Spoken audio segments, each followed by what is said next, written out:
You know, y'all, I am so happy that it finally, on episode 10, these girls decided to acknowledge Miss Crystal. No, Thank you. Seriously. Thank you.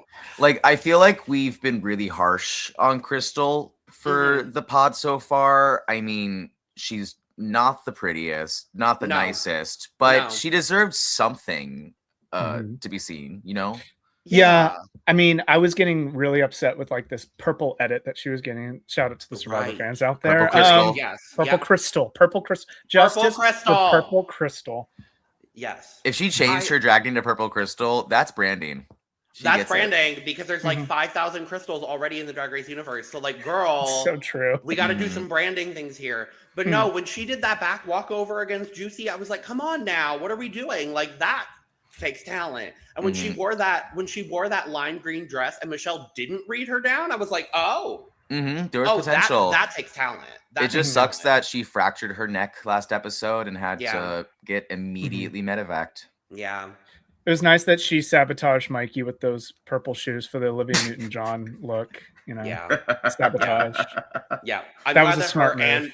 I'm glad that her and Roxy had the same opinion about those ugly, god-awful purple shoes. Oh, no, she was a shoe fiend because she was the one who talked Vita into wearing flats for the talent show for no goddamn reason. God, yeah.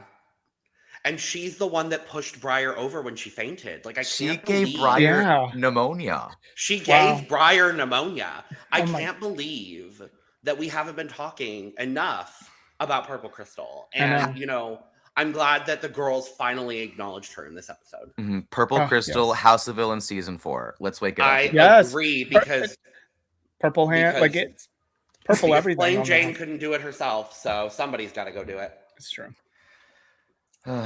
It's too well. I'm sure. Well, it's not too soon for you for that. Oh, I'm thrilled. I know you're thrilled about that. I couldn't be happier that bitch went home. And we're not going to get sidetracked, but that was such a stupid move on Johnny's part. But whatever. Oh, Johnny's an idiot, but I'm thrilled. Anyway, hi. We had to bring in a little, you know, Crystal monologue to start the episode today because.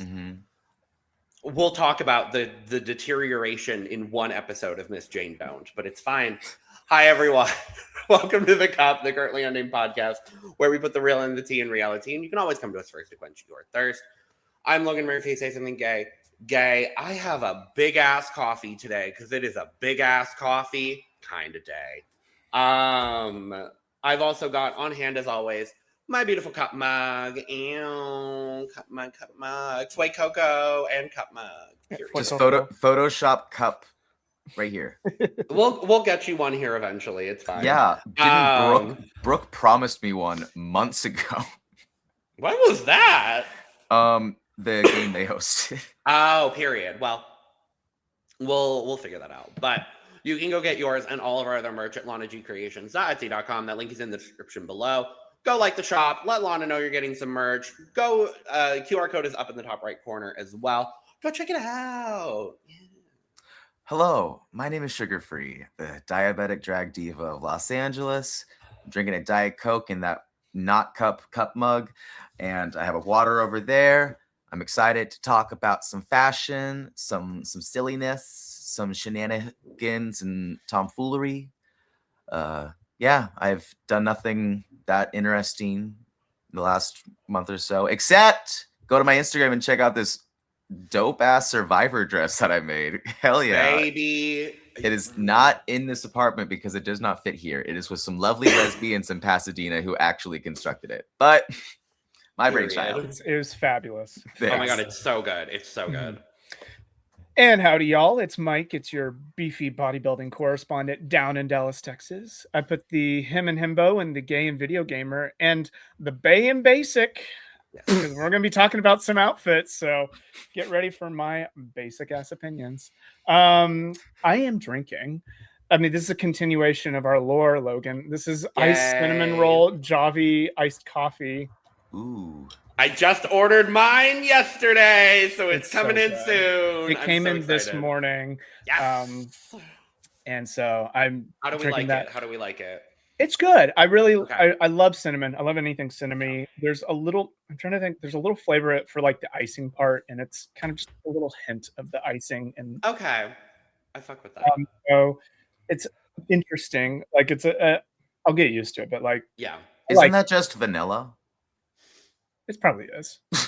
They probably added something to maybe replicate like cream cheese. Is what Yeah, I'm thinking. it has a more Oh, cream yeah. cheese icing consistency. I'm excited to try it. Javi, sponsor us, please. Yeah. We would love I mean, I that. love this Javi lore that's developing. I As far as- know. It's so fun. Wait. Do they have a sugar-free option? All of their coffees are sugar-free. Yeah. So actually, yes. They're zero sugar. Fuck, I have to do this now. Yeah. Sorry. But yeah, as far as this episode goes, a little personal story. While I was watching this with Ooh. Jonathan, he had just gotten a lot of vaccines re-updated, which you do that if it's, you know, be on charge of your health and everything. So he was feeling a little chills, and he's like, I think I'm having a fever dream through this episode. I'm like, no, it's just the episode, babe. It is really just the episode. Yeah. I'm quite thankful, breaking the fourth wall. I'm quite thankful I had an edible and a couple glasses of wine watching this episode, because that's really the only way to get through this fever dream of an episode. Sorry, how does using substances break the fourth wall? That I'm trying to get that. Oh connection. no, I usually don't acknowledge that as much on the pod when I'm watching Drag Race, but that's typically how I watch Drag Race anymore. I just exist high, like. Well, yes, but you know, it's fine. Anyway, That makes you and the editors the same.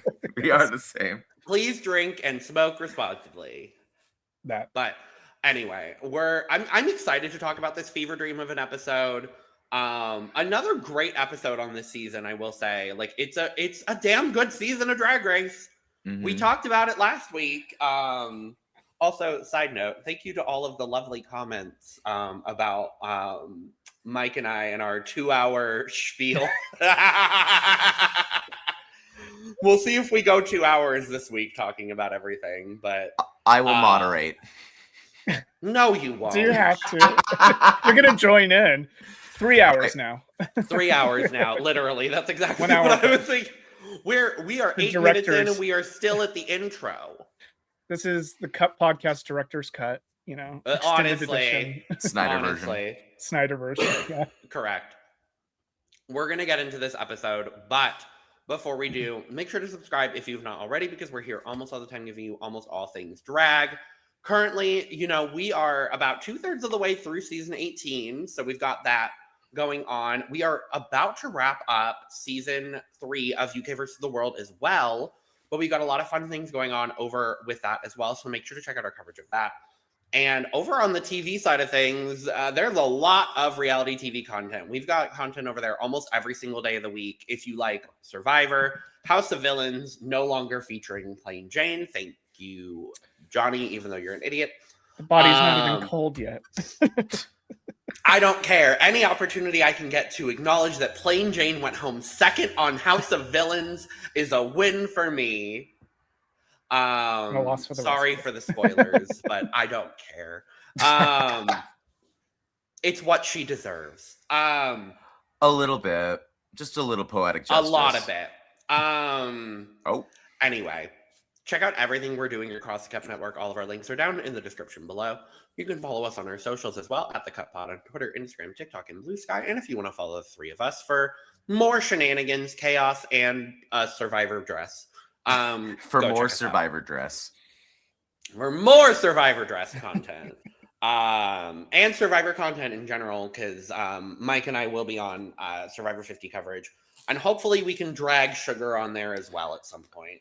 I can do it the last week this month when I don't have school during your recording. Sorry, California just makes it really hard to get on everyone else's schedule. Yeah. It does. It does. So I'm thankful to be here on the weekends. Yeah. Also, if you did not see it, Mike and I and other Cup players and some reality stars, we all played this wild game of Traders that you can find on one of these channels. I'm not smart enough to know which channel. Cup TV. Cup TV, Cup go to TV. that one. Genuinely, I was just so entertained. It was fun to rewind and hear all the conversations I was not a part of. Watched back, Yeah. I watched back the Good. Everyone thought I was a traitor when they left, and I went, that makes sense. I was a really bad faithful. Wow, that tracks. I thought you were faithful. That's why I jumped on like, oh, I'm not sure. So that's why I asked you. Well, go watch it. You'll see Yeah. Go watch it, y'all. It was a phenomenal game. I shout out to everyone that we had on. More games to come. So stay tuned for that. But we come back into the workroom and Athena's gone. It didn't feel real in a way. Like I just kept expecting her to show up. She's been such a character this season. Yeah. And like it did kind of feel, at least for the first little part of the episode before they all divulge into absolute chaos, it did feel a little bit like some of the energy had been drained out of the room. At least for me, I was like, oh, the energy shift is very present. And and it's not necessarily a bad thing, but there was definitely a shift. I think a lot of the contestants, like it seemed like a fun love fest for the longest time. And then we had 3 back-to-back weeks. We had Vita, then Mia, and now we have Athena. So like a lot of really positive, happy energy in the workroom is just gone. And now it's kind of like, we're down to the wire. It's time to, put up or shut up. So now they're all in competition mode. I'm glad to see, though, we got a lot of moments where they're still having fun and everything, but I think definitely for them, it's getting really real where it's like, it's people that we thought were going to be here till the end. Like we're all so good. So now it's time for people we thought were going to go far are now getting cut. So. And that's kind of just how the season has been in general. It's like, I kind of expected Vita to make it further in the competition. I expected Athena to make it further in the competition. With a win and how well she was doing, I expected Mia to make it further in the competition. So this season has really been a lot of like, if you are not succeeding every single week, you are going to, the caliber of drag of this season is just so high that a half step down Jujubee's pussy staircase can send you out of the competition like that. Okay, well, Logan, to ask a little shady question, if you think that Vita, Mia, and Athena should still be here, who are the 3 that you didn't think would still be here? I'm not necessarily, I'll answer your question. I'm not necessarily saying that I think anyone else shouldn't have been here, but I think if we go from that top 10 baseline, I mean, I also think Mandy should still be here because I still stand by the fact that Mandy Mango won that lip sync, but that's beyond the point. I will be honest. I don't know if I necessarily expected Darlene to make it this far based on, the way she was going, but I do love Darlene. I love everything she's been doing.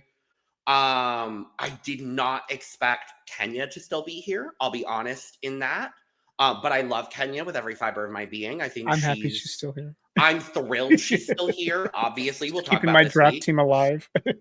I think it's hilarious that the first people that were drafted were Athena, Kenya, and Darlene. Yep. And it was like, oh, okay, we didn't necessarily nail that on the head, but yeah. Well, you picked. I remember you picked Nene, so you saw something the rest of us didn't. So. And I wanted Nene because I knew of like her viral moment. I basically picked her because of the viral moment, and she just looks like someone that does well on Drag Race. Like it's just one of those things. I was confused why Nene wasn't the first pick. To be honest, I was like, oh, if Nene's still here, then yes, of course, Nene. I mean, I wanted her as my second pick, so hey, I'm quite thrilled with my draft team though, because somehow it's 10 episodes in, and I still have my whole team. You're shitting me. That's so funny. My whole team is still, and I'm thrilled for my team. And I guess I will say, like, I didn't necessarily know how Discord would go. I'll be honest with that too. I didn't necessarily know how to give you 3, because that's what you asked. I'll answer the shady question. I didn't know how Discord it's a would trolley necessarily problem. go. Someone's got to get hit by the trolley. No, I think it's fair. I didn't necessarily know how Discord would go in the competition because, she, especially talking about, dancing and that being one of her bigger pitfalls. I just didn't know how last week was going to go specifically for her. But I'm finding that she is one of those more well-rounded contestants, and I'm really loving Discord as well in this season. So, I'm really enjoying her relationship with Rue. Oh my God, we'll talk about it. Oh my God, I'm same. There's Discord somehow like has the confidence to back up their and the self-awareness to back up what they're doing, but without a really big ego attached to it. They're not saying like, well, Rue, you didn't realize the Pope was amazing. She just went, no, I actually thought the Pope was really good. And like forced Rue to be like, no, you're correct. I was like, not a lot of people have the balls to just like state what they know to be true. For some reason, that's really hard for people. I think a lot of people are just genuinely intimidated by Rue. And I think Discord, like, and even she talks about it at the start of this episode too. She's like, I've got the confidence and that little bit of delusion that is necessary. And that has carried me through this entire competition. And she's right. Like, she knows that the judges like her, and she knows that specifically Rue likes her. And we know that like very early in the competition, she was like, Rue was like, where's the girl with the neck tattoo? I'm so happy to see you here. And like, we know Discord's been applying for Drag Race for 12 years. So like, obviously there is precedent to her getting on Drag Race. So I think there is, like, I think all of those factors combined are kind of allowing her to just kind of settle into the competition and really feel like this is the place she's supposed to be. Now, I wish she was succeeding a little bit more. I think she deserved a couple more high placements. I still stand by the fact I think she should have won Snatch Game. Agreed. But, you know, there's a lot of factors at play, obviously. Yeah, I agree with a lot what y'all are saying. I'll hold my thoughts. We can move on for now because I'm sure we are going to circle back around to Discord because they are quite the main character in this episode. Oh, certainly. But yes, we come back in to the workroom, and the table moment is talking about how Darlene has brought anything and everything for everyone. And also, is this the top 7 you all expected? No, that's what makes this season fun. It really has been really fun. I mean, I expected Jane. I think we all knew Jane was going to be here. I expected Jane, Nene, Mikey. Nene, Mikey. Nene and Jane for sure were like, okay, those are going to be far runners. I had a good feeling, like from the start, I had a good feeling about Kenya. And then her track record's just been a little all over the place. So I got a little worried, but I'm not surprised she's in the top 7. I just wish for her, I think what's tripping her up a lot of times is stuff that kind of was out of her control, namely like her runway package has been like her biggest downfall, and that's not really her fault, but I think it actually paid out in this episode, and we'll get to that because of what she had to do to have a runway package this week. I think prepared her for this episode. There's something that Kenya would benefit from an all-star season based on the fact I think that there's acting challenges where they're just genuinely getting caught up to the idea of performing for camera in a studio, which is really trippy if you're normally a stage performer. Like, I'm still going back to RDR Live where I cannot remember the line, but at one point they just like, it was something about like rolling off the counter and they just like were planting there, keeping their same energy voice, and they just spun in a circle. But without energy, they just sort of like walked in a circle. I think she would do better reflecting on those moments, because I really do think she's a contender in a future season.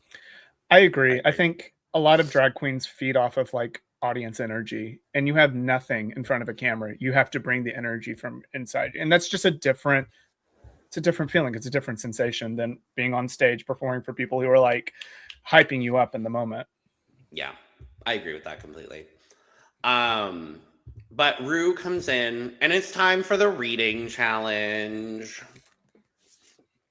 And this was very up and down. It's like either people flopped or they did pretty good. Like, we don't get many reading challenges like that. Or at least we haven't had one in a minute. So I was like, okay, cool. Are we doing it? Are we getting them on? I have nothing prepared, so. I had one joke for this cast prepared. Go for it. All right, Nini Coco. If you flip that, that's how much I want to hang out with you. Kiki, no. Oh. That's good. That's all I got. Juicy Love Dion. Based on your track record, the juice needs to be reined back in, baby. Oh, Juicy Love Dion. More like Juicy Love Kelly Rocha. Not this. Pluck it.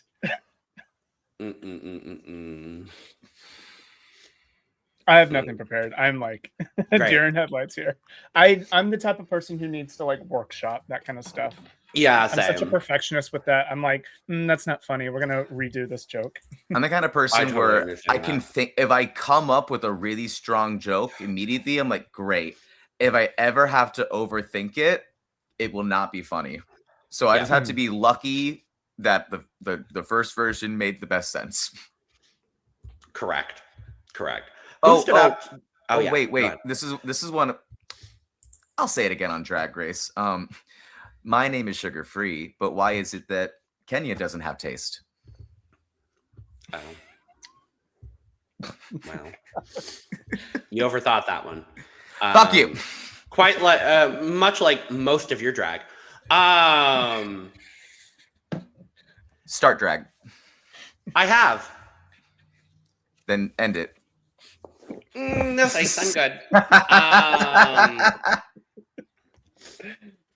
Anyway, what reads stood out to us from the reading challenge, and why was it Darlene for me? Oh no, Darlene was really good. Darlene was really, really good. I'm gonna be totally honest with y'all. My answer is like in the words of Lemon, nothing. Yeah, that's valid. This one didn't. I don't know. When Bruce said, "Ladies, you are all illiterate," I was like, "T." I didn't really care for this one. Mm-hmm. That's fair. Who said Mikey in drag looks like a beautiful lesbian, and out of drag, her less attractive girlfriend? I was like, I think that was Jane. Yeah, that was great. I did love Kenya throwing out a weird joke, hearing no response, and just going, "Oh." That made me laugh more than anything. No, and she said the read, and then I literally reacted with "oh" at the exact same time she did, and that made more than anything else. No, I thought Darlene killed it. Like, my favorite read was, Kenya's a religious woman, and you can tell because those heels are holding on with faith and prayer, and I was like, that's real good. Like, that was a spot on. I was like, give Darlene a damn win. Come on now. It's a mini challenge, but in Lucy LaDuca's Drag Race, that counts. A controversial opinion. I think reading challenge is the only challenge that's a mini challenge that you can like hold on that counts. to. Yeah. I would agree. Yeah. I agree because it's fundamental. It's fundamental. Mm-hmm. So that means Jujubee won a challenge season 2. Wake it up, people. Yay! Oh, and she smoked everybody. It wasn't even. Oh my god! Close. Yeah. God. She would smoke probably everybody else from every other season. That was one of the best reading. Go look if you have not seen it. Season 2. Please reading go mini educate challenge. yourself. She starts it with Miss Tyra. Is your barbecue canceled? That's her first Is your barbecue canceled? Your grill is fucked. Miss Tatiana. Miss Honey. It's too good. No, it's you're right. No, Juju, her delivery was what made these so delicious. Everyone nowadays is like, I'm saying the line to say the line. Mm-hmm. I even did that 5 minutes ago. When Jujubee did it, it felt like it was right out of Paris is Burning. So yeah, performative nature. Indeed. Yeah. Well, Mikey ends up winning. I thought her best joke was Jane. She has sex to lose weight. She's gained 18 pounds. That was great. That was great. Honestly, though, my favorite read I've heard in a while was The Only Naomi last week on UK vs. the World of Godlin. You're not the dumbest person in the world, but you better hope they don't die. Yeah. That was a good one. I love Naomi. Shout out to the only Naomi. Shout out to Miss Only. We love her. She's the only one. There's no other. We've called her that since Germany season 1. Did she call her fans her OnlyFans? She better. She should. Naomi, that's for free if you're watching this. You're welcome. Naomi. That's from Sugar Free. That's Sugar Free. That's Sugar Free from Sugar Free. You better take that, bitch. Yeah. Also, her new merch. I have to buy it. She's having a moment, and I love it, honestly. I'm so happy for her. If you haven't seen her new merch, it's literally the Joker. She took a makeup wipe, took off the Joker makeup, and then it says, I don't care about the finale. Okay, wait. I want to speak on that because Yeah. I feel like in relation to this season, there's a thread here. I genuinely think that they just got mad she said that because they saw that she was being carefree and the judges were responding to that. Like, sorry, when you take off the stress of being like, it's not that she's saying, I don't want to make it to the finale. She's saying, I don't care what happens, which is so much more freeing. And I feel like that's probably why people like Discord, people like Darlene are really excelling challenge to challenge. Darlene especially. Darlene looks like she's microdosing every goddamn day on set. She very well might be. But It's California. It is. But we find out that the Maxi challenge is we're bringing back all of the girls' suitcases. Away suitcases. The away suitcases. Branded I'm so suitcases by the Scentbird wall. Next to the Anastasia Beverly Hills makeup counter. It's not a thing anymore. with the Fabricland wall. The Neutrogena. Oh no, wrong franchise. Shoppers Drug Mart. I'm trying to think of some of the Project Runway ones. It was like the Guess.com wall for the Guess.com wall. The Shoe Fly accessory wall. Go check out our coverage of Project Runway available on the Cup TV because the Bingo Plus corner. I've been to Philippines. Biore cleansing cotton. I've seen a Bingo Plus, so I was like, I know. The Biore cleansing cotton section. I don't know. That's still one of my favorite promos from a Drag Race. Is just from Drag Race Thailand, the early seasons. Biore cleansing cotton. It's too good. But we have to take the away bags from the eliminated girls and turn them into party dresses, specifically because the category is party. That was so funny. Category is party. That makes me think like, so it's a Katya themed. But they didn't. Someone should have just come out as Katya. They should have had some slight reference to it, but I still laughed at it just being party. I also love that the way that Rue said it. I mean, Mikey says it later. She was like, I was going for like a Charlie XCX. I was like, Rue did say it like a brat girl would say party. So Indeed. So yes, they pick their away suitcases, except for Discord. I thought that Jane was going to be last. Me too. Me too. Who picked Jane again and broke that Juicy. up? Yeah. No, it was. I think Juicy. Yeah, I thought because in my head I was like, I guess Juicy's knows that Jane is gonna do well and doesn't want to get sabotaged by Jane later. Maybe But Jane sabotaged herself, so it's fine. Also, Jane has helped Juicy a lot in previous design challenges, so she might be like, I'm helping out a sister that's helping. She just lost her mother and her aunt. Okay, she's an orphan in this competition. I need my foster mother left. My foster mother, Jane don't. Jesus Christ. Does that make Jane part of the Miami dynasty now? Yes. Great. Got it. Through the foster care system of drag. You can't be part of two iconic dynasties because, like, what's in the water in Miami? What's in the water in Seattle? It's potent stuff. who knows at this point. And also, for what it's worth, I thought Mandy's yellow was great. Yeah, we'll get It's into why it. I'm wearing yellow today. Well, I look disgusting in yellow, so I would never. But if I was given I a look yellow pretty fine in yellow. suitcase, then guess what?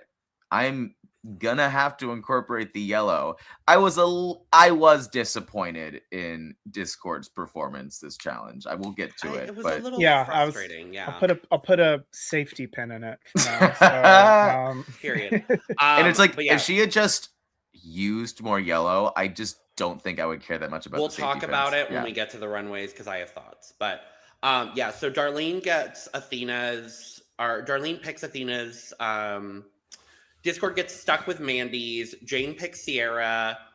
Juicy picks Mia's. Kenya picks Vita's. Mikey picks Briar's, and Nene picks Dee Dee's. there were some shady comments about some of them, and they're like, "Oh, Mandy's, Dee Dee's," and I was like, "They have some great drag. I don't know what y'all are talking about." Well, I was like, Dee Dee's is going to be filled with fabrics from Betsy Johnson, which was correct. I would have picked Dee Dee's first of all. Oh. I also none of them knew that she's best friends with Betsy Johnson. So, like, it's fine. Yeah, fair. But yeah, I thought there were some shady comments for like some of the early out queens. I was like, put some respect on their name. For no Excuse reason. me? Mm-hmm. For no reason. I think the suitcase I would have been the most scared to choose would have been Vita's, only because I know how much of a seamstress she is. So I don't know if she's bringing really, really difficult fabrics or not. Kenya got very lucky. We got some 4-way stretch in there. Oh my God. I was with my friend and he was like, told you. And I felt stupid. I really thought Vita was going to bring.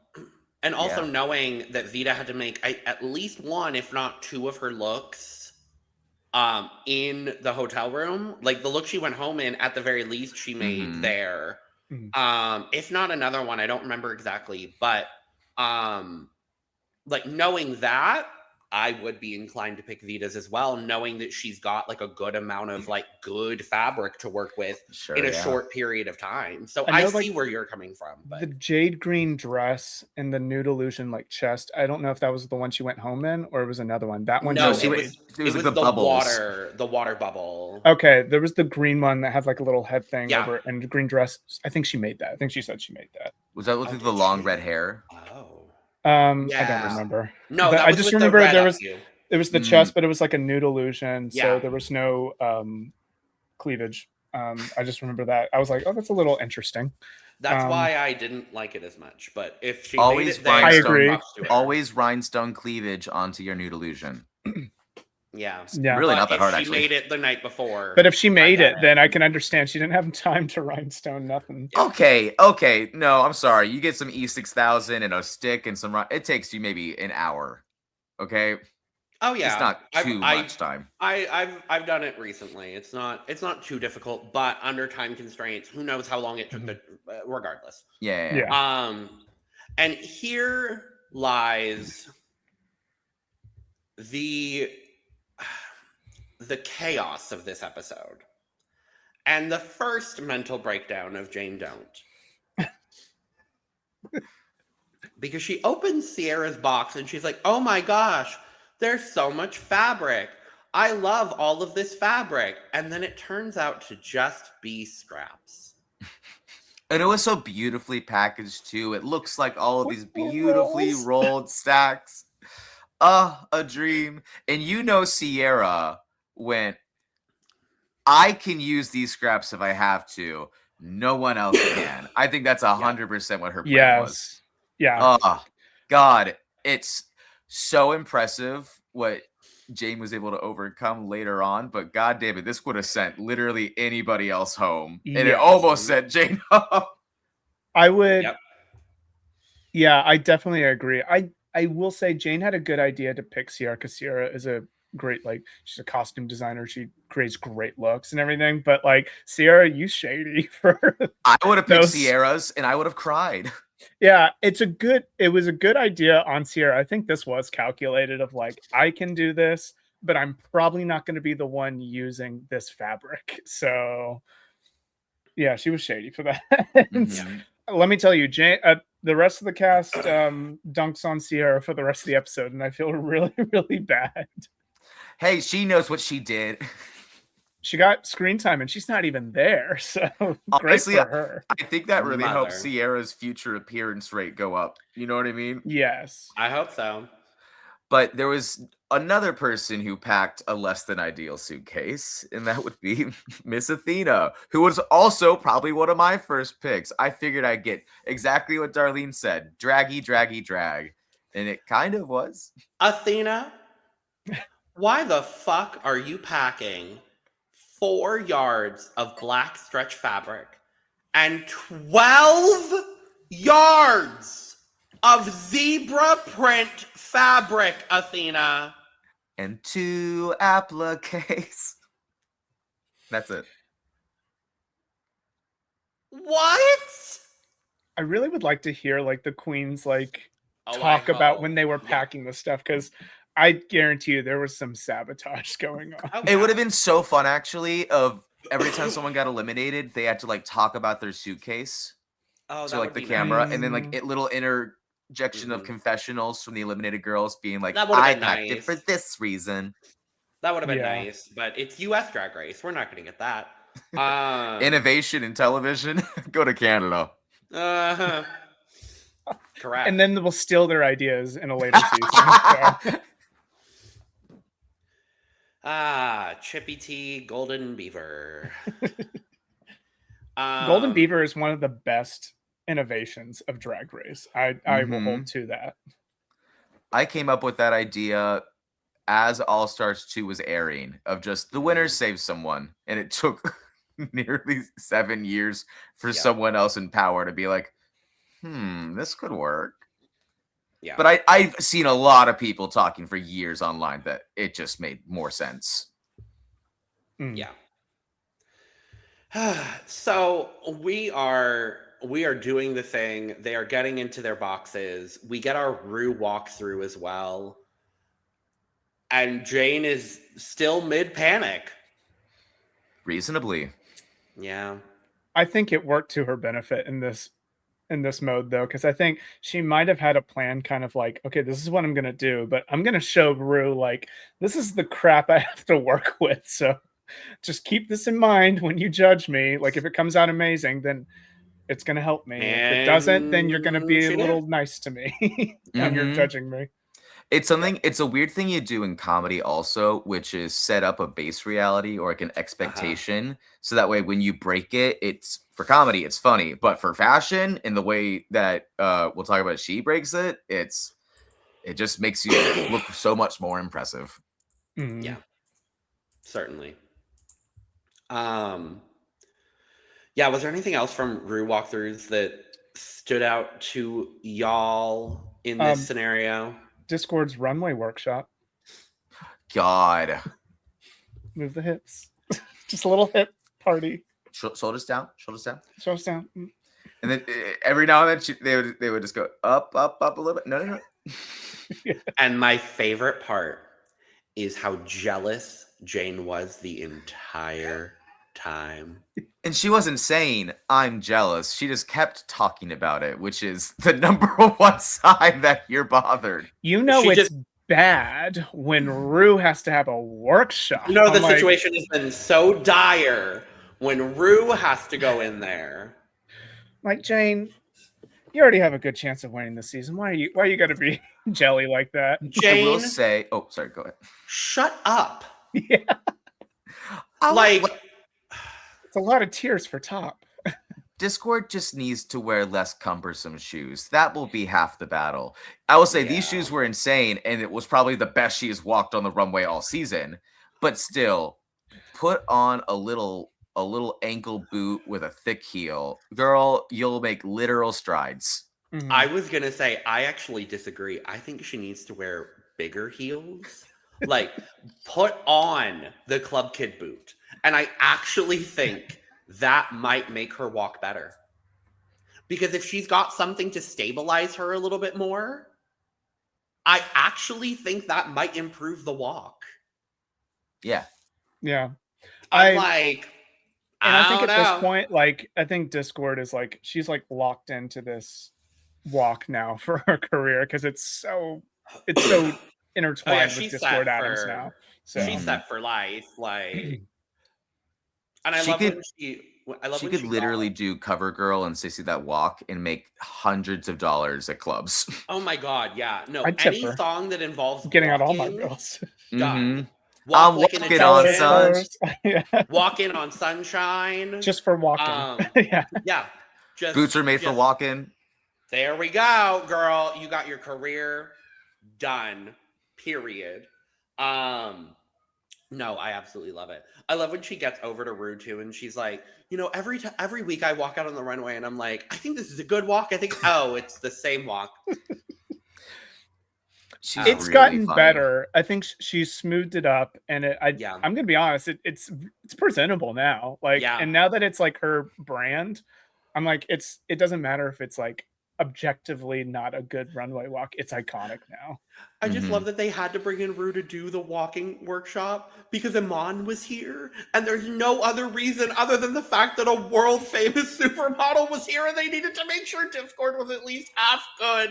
Like, that's the only reason. Shame. Am I wrong? No, you're not wrong. I Not mean, the goddamn slightest. And hey, I don't know if she said anything about her walk. They certainly did not make the edit. No, certainly didn't. Oh, yeah, it was just, baby. I guess there was Rue talked to Juicy a little bit and was like, "You should pad." And then she doesn't really. I would say there was slightly more shape. There was a little bit, but like up here, if there was like a breastplate, it was very small, or it was just like stuffing in her bra. Look, I'm a very tall and shouldery, so I've learned that it's less is more helps me. Like if I put so much proportion here, it makes my shoulders look bigger somehow. So it's all about just knowing your body. But Juicy's very tiny. They can get away with having a little more action around her places, you know? But I also think her look did not lend to heavy padding because she had so much of her legs showing. And we'll get into it. But like padding more, I think you just can't do that because you need more of your leg to put on more proportion. So. Agreed. At this point, we get what becomes the most important part of this episode, and we get Discord explaining her safety pins. Oh my gosh. Look, when she started and she was like, I'm not allowed to accessorize with these things. However, I am using them to sew. And I was like, I quite like that aspect. Using them to actually have the fabrics attached to each other. That is great. And then she did more. And we'll talk about it. I'll reserve for the critique. We'll get to the discussion of the runway here shortly, but yeah. It at least at that point of the workroom, it started out innocently. I agree. And then the girls are just going crazier and crazier. Nene is falling over while cutting fabric. Emotions are high. Sewing machines are going. Fabric is everywhere. Yeah, Queen Jane's having her fourth meltdown of the day. Crystal is too. Crystal is too. All of the girls are now up on this wall. And Crystal makes her appearance in the workroom, everyone. Yes, Crystal. It's episode 10, but she got here. I'm so sorry you dislocated your neck last week, girl. Yeah.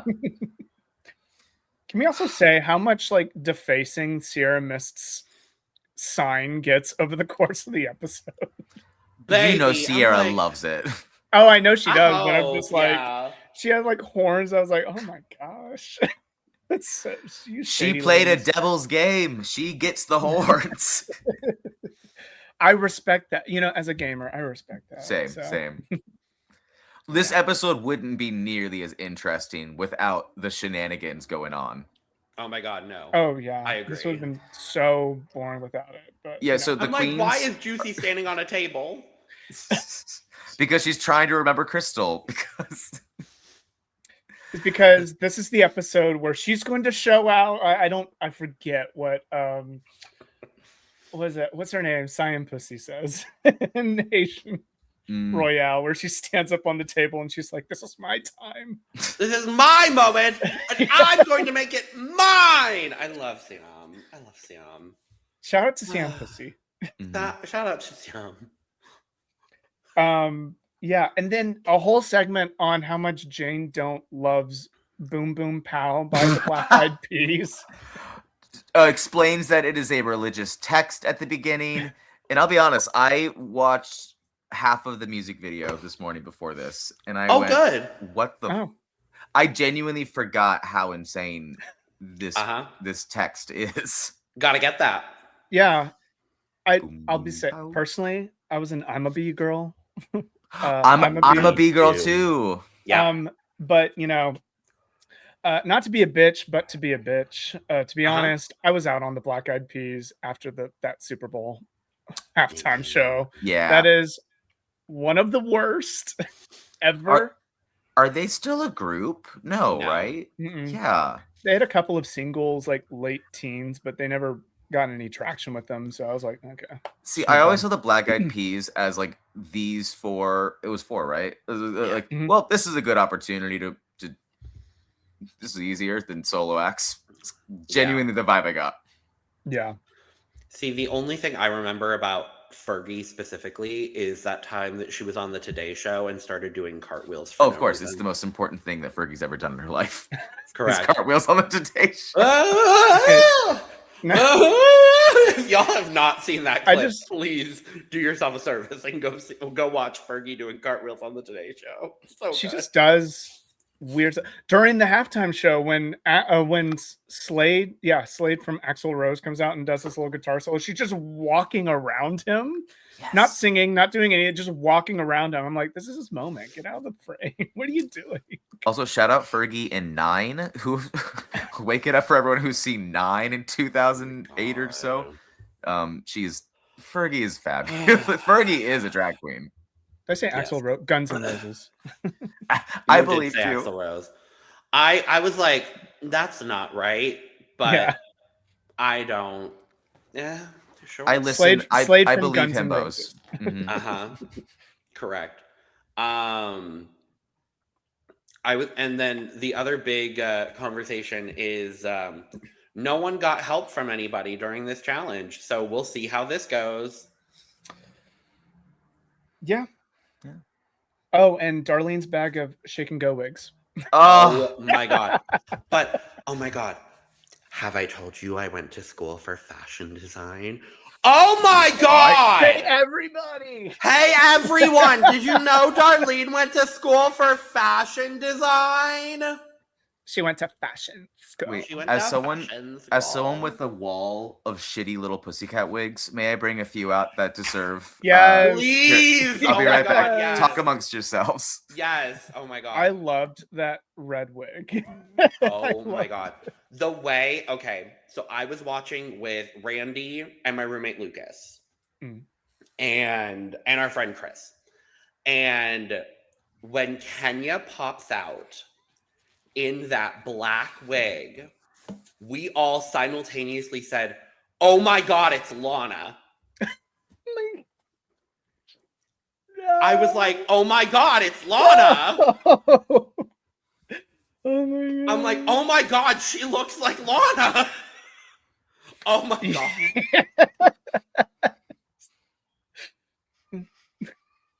I was like, it was a very early drag look where I was like, it was a wig reveal.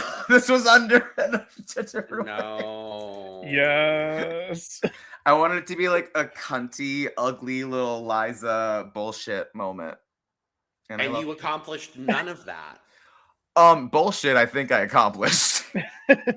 Sure, that's the only thing you accomplished. I love her. This one is truly hideous. This one is... Oh, God. I love it already. I'm so excited. Oh, no. Oh, my God. I'm going to be so shady for a second. When did Yua Kamasaki give you that? No, this I feel like Zahira would have worn this for a lip sync. Yeah, or Zahira. Get rid of that fucking wig, girl. When it was styled, it was not that much cuter. Mm-mm-mm. And then last and definitely not least, we have Or maybe least. We'll my see. Lavender Shirley Temple. Oh, Jesus Christ. Oh gosh. Least. Happy Hunger Least. Games, bitches. Bitches. Kelly Osbourne after a bad drug trip. Oh my God. So Kelly Osbourne all the time. I'll leave this one on for the rest. This is fun. I like this. All right. Sure. You know, it's kind of like purple Fifth Element, like Yeah. Oh my God. This is somehow the best of the three by default. I would agree. That is the best of the three. By Yeah, I would default. agree. No, I really Yeah. think a drag staple is to have bullshit little wigs. Just Mhm. you I have agree. to. What was everyone's favorite bullshit little wig? Because that red pixie cut was Oh my so God. disgustingly When delicious to me. Kenya wore that, and she was like, with just a base on, no eyeshadow. yeah. It was too good. It was too good. No, I love the one that Nene had on, and everyone was like, "Oh my God, you're so passable. You're so passable." And my friend Chris goes, "What, as a trans man?" And I crashed the fuck out. I was like, "I can't handle you right now. Like, what do you fucking mean?" Sorry for screaming, y'all. No, it's That's so fine. funny. We've been Oh my. headphone listeners, I'm so sorry. Y'all should already know by now to not have us up at a high level. But like, I was like, that's rude, but not wrong. I This is also- love the trans community. This is Love also all of giving you. Lord Farquaad a little bit. Just a little bit. Cunty fart, Lord Farquaad. No, just Farquaad. There's nothing cunty about that. No, I loved this. And I love that just the Darlene was like, yes, this is just unt. It took with a Charisma, I don't see it. capital N. Uniqueness. She's Nerve. unique. I'll give her that. Oh, she's unique.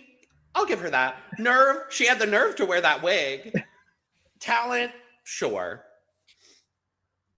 Man, all the jujube love on this episode. Hey, it's her week on the pit stop, so why not? And I love that Darlene was like, "This is only bag one," and I'm like, That got me. I need the rest of them. No, I do agree. You need some like ugly wigs. I think you need some like variety. Like I think Mhm. every drag queen, no matter like what your style is, I think having some shake and go Oh. wigs is part of the camp.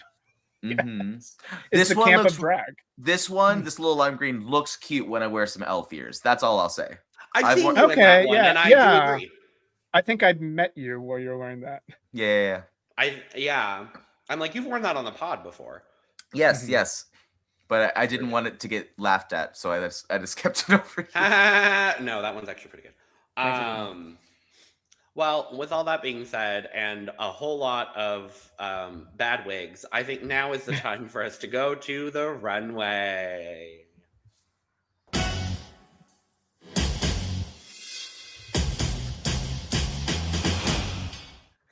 No big deal, just Iman. I wanted to see what the rest of her outfit looked like because I was like, Wow. Is it pants? I can't tell. It I is. think it is pants. I It want is. it. Oh, it's pants. It's pants. Also, the night and day that Michelle Visage has had from this episode to the episode on UK versus the World this week, just completely Hey. different energies, and I love it. It's so good. I It's love so everyone's outfits actually. good. Everyone looks great. everyone's T for me. Carson's everyone looks fine for great. me. Carson's fine. He doesn't look bad. He's just I love the white blazer with the complete black outfit. Otherwise, that's what's good tea for me. Mm-hmm. That's what I really like. funny enough to quote him later. He could have used a little bit more brightness on the shoe. I agree. I agree. The one Maybe thing I that's will where say, he got it from. He's like, shit, I should have had more brightness on the shoe. I really Darlene? need that brightness on the shoe. Damn When it. you're reading someone, you're really reading yourself. That's a thing. Projection. Yep. The one thing I will say about Rue is I love this dress. I wish the hair was that darker auburn that she likes to wear all the time. That more like classic Rue auburn. Because this orange didn't work for me. The orange wigs overall in this episode did not work for me. We'll talk about it. But yeah, this one, it's not bad, but I love the dress. I'm glad she didn't do a blonde with this. I'm glad she went darker. Totally. I wanted that classic Rue auburn because I love when she does that color, and she used to do it so much in like the early seasons. And every once in a while, we'll get that good auburn Rue. And that's my favorite for Rue because it just looks so good with her skin tone. Like it pops. Mm-hmm. She always looks so vibrant and dewy. And I'm like, girl, come on. This is one of my favorites. If Delta was still doing her wigs, she would have better quality wigs. I'll say it, and I'll say it again. Clock it. If only Delta had just done unpaid extra labor on AJ and the Queen. If only. And look how well that was. We all remember AJ and the Queen. That old chestnut, that legendary piece of art, AJ and the Queen. Shout out Jane Krakowski for doing your best. Baby. That is a movie. Or it's a show, right? It's a limited series. It's a show. It's a limited series that only lasted one season, and we know why. So weird. It's such a fever dream. But yes, Iman looks gorgeous. But stunning. All right, we're gonna go through the runway looks here. We're gonna do in-depth over on Look Over Here as well, so make sure to check that out. But since it was the design challenge, we got to talk about the challenge, which was the looks. So also big shout out to Drag Looks for the collages. Their link are down below. The link for that is down below. Go check them out. They're great. But yes, we're gonna run through these and give our thoughts. First up is Darlene in Athena Fabrics. I thought she smashed this out of the park. The makeup and the hair with this really brings it to life for me. Obsessed with the bag, making it out of the fabric as well. No, it's that makeup. I am so upset that I can't do soft makeup like that. She looks beautiful. Mm-hmm. Yeah, I'm gonna have to agree. This is gorgeous. I love this 80s concept that she came with.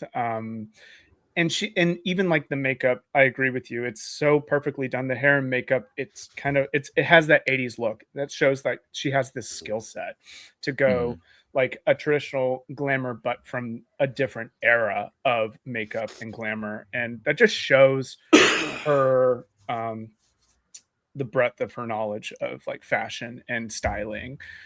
She killed this for me. This was absolutely great from Darlene. She looks like a woman. Yeah, it's those subtle changes that she made for this runway that I absolutely love. Darlene has this chameleonic quality about her, and I've loved almost everything she's come out on the runway in this season. Like, Darlene has become the girl every week where I'm like, I don't know what she's gonna bring, but I'm excited to see what it is that she's come up with. Like, I love this look. She had a little bit bare bones to work with. And she really turned this into, or she had limited resources, I'll say that, or limited amount, or limited opportunity, I'll say that. She had a limited opportunity with what she could do and really turned it into something really chic, really stylish. I thought she absolutely knocked this out of the park. I loved this from Darlene. Did she use the same fabric for the dress for the gloves? Because I think the tights seems are like it. Yeah. It looks like a different opacity than the tights. So I'm assuming she made the gloves also. I think the tights are probably hers. Yeah. And then I think the gloves and the dress are the same. That black stretch that she had, like I think it was 4 yards of. So. And I noticed some sheen to it. I like some sparkle at least. So I wasn't sure the fabric had some shine or if she rhinestoned it afterwards. But either way, I'm not sure. I don't remember from the original fabric whether it had anything on it. But I also will agree with Carson's critique of like having some of the zebra print on the shoes. I think would have had this great motif of like there's a stripe of zebra here, a stripe of zebra here, stripe Rule of of thirds. zebra. Like, yeah, it's I think it would round out the look so well. It's a scary thing to do, and I get why she probably played it safe and didn't, but I completely agree. With so much black in this look, just if she had like figured out a way to wrap a little bit of the zebra print around even just the heel, I don't know. She's wearing a really weird strappy shoe. Like, it's hard to know where to place it. But I wouldn't have liked a bow like she did with like the ring or her earrings. Just a little bit of white down there. Yeah, the only problem here really is that rule of thirds, and I really wanted either something in the hair, which I don't think works with this hair or this outfit, or something in the shoe to really tie it all together. But overall, it's still very clean. She could have spray painted like little white stripes through the black shoe to make it a zebra print itself. I don't know. I mean, we saw the last time someone tried to spray paint something in a design challenge on Drag Race. We saw how that went. So, yeah, it made great TV. I think Darlene's been spraying her shoes though every week. She has. Yeah. She has. So, anyway, I love this, Darlene. Great work. Work, bitch. Now we get to Discord Adams. Her makeup looks so good. Like, I just want to start with that. Like, not I genuinely, there's time. I think that Discord knows what she's doing with her makeup. I think maybe she's not an hour painter like Drag Race forces you to be, but I like her shapes and everything. Today, I thought she just genuinely looked beautiful. Like I saw the fully envisioned Discord. This outfit is impressive. She did not really use that much of Mandy's box and made the focal point safety pins and red boots, which is just two things that are not in Mandy's box. I hate to say it, but I do care about that.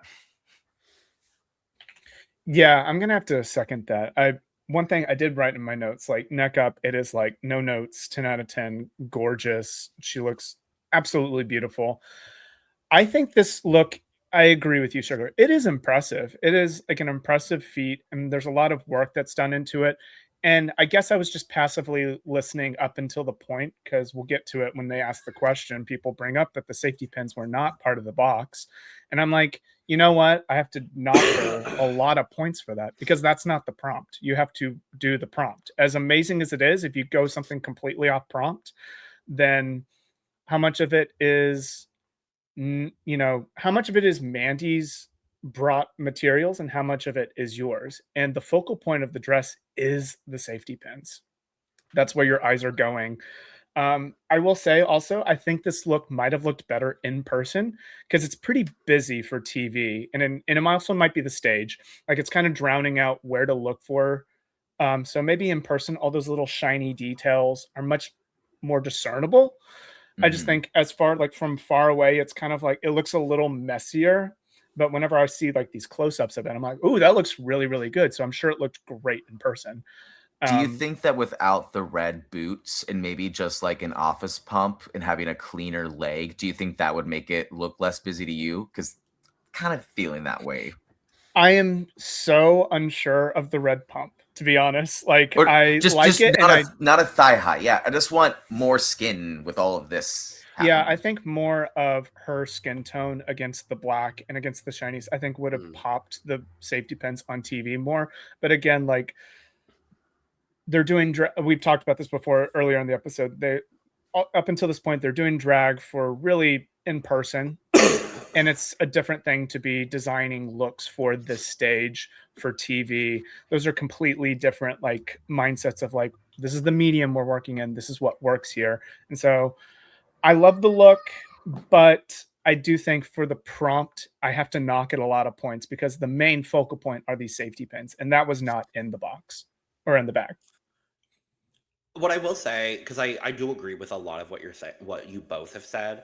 I think what she did use, like, and what most of the outfit is the black fabric and that the jeweled kind of fabric as well. That is most of the outfit, and that did come from Mandy's box.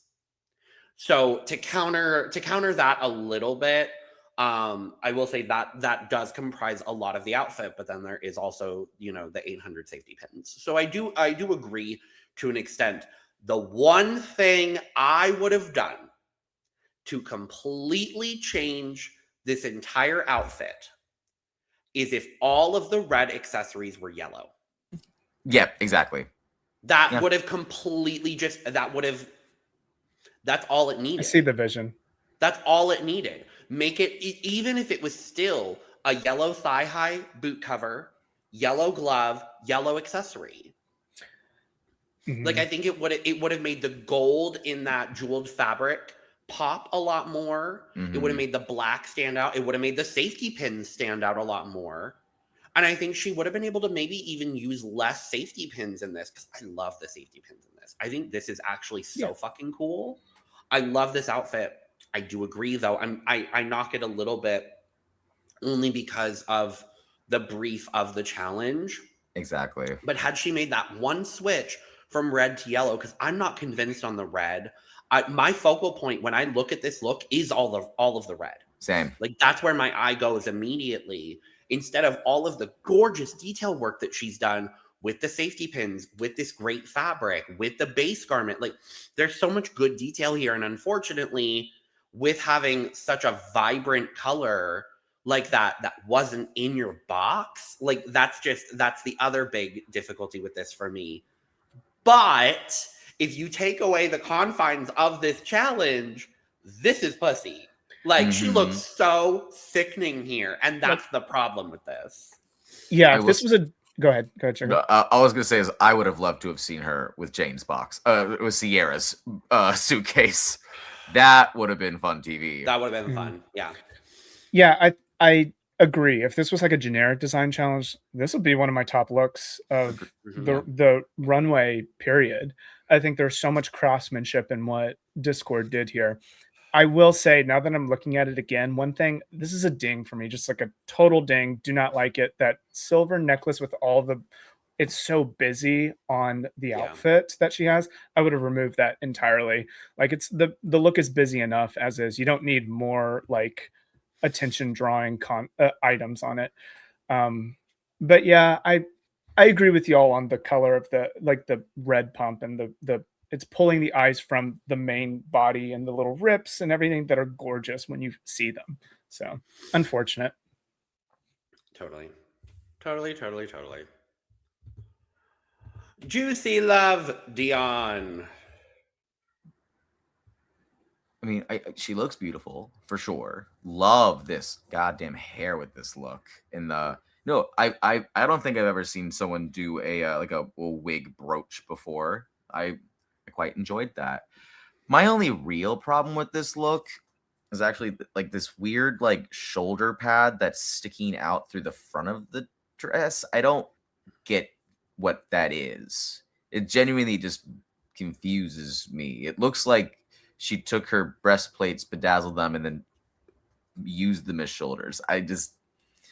It's quite fine as a look, but that one little detail just looks tacky.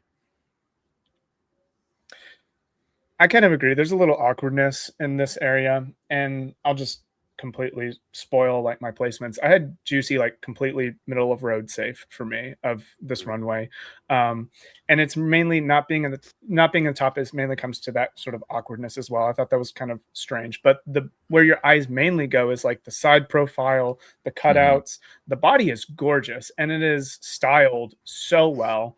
I'm so proud of Juicy. I will say like right here, because she's not a huge part of the episode, but I said it last week.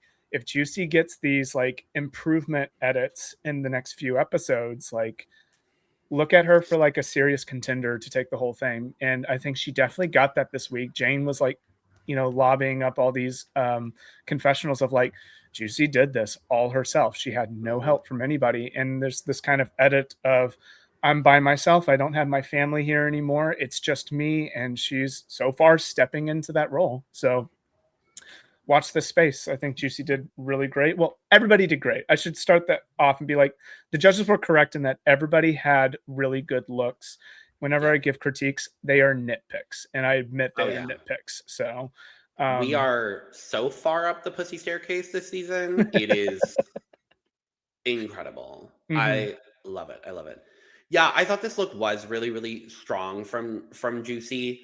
For me, actually, I would have had Juicy a little bit lower. I don't know exactly where my rankings would have ended up.